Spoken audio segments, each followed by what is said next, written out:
Hi guys, and welcome to this video. So today we are going to continue with our website. Today we are going to be focusing on building a slider right here. So we're building a slider using Tailwind CSS.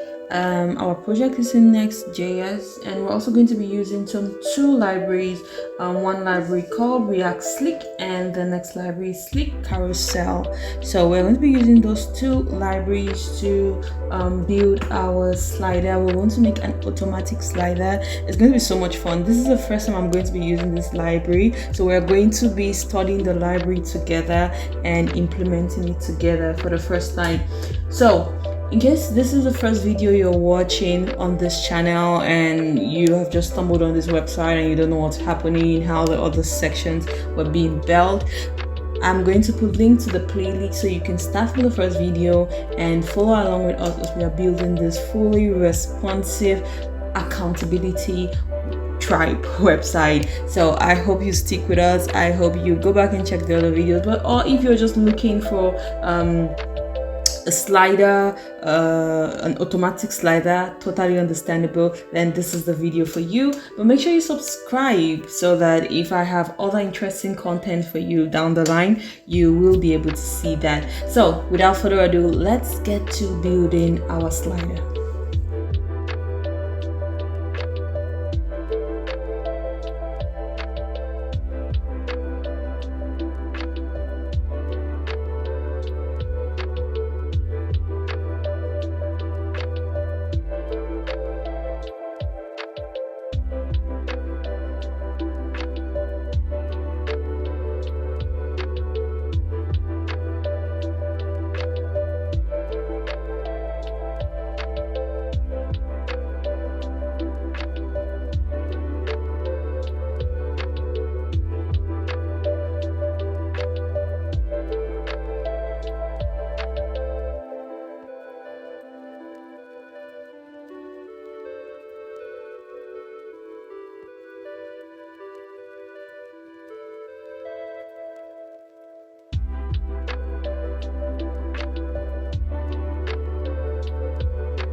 Next, we have to walk. So let's go to our Figma design and see the next section of our page. We have worked on the community interaction section. So basically, down the line, so the whole idea is comments or posts or whatever, messages, anything that we want to make public to highlight the community life of the website. The images will be sliding down there automatically. We are done with the section on media and content. Tomorrow we are going to work on this form and this section, so it's pretty straightforward. We are going to work on that tomorrow. So make sure you tune in, make sure you subscribe if you want to follow us on this journey. Subscribe, hit the notification button, and see you guys next time.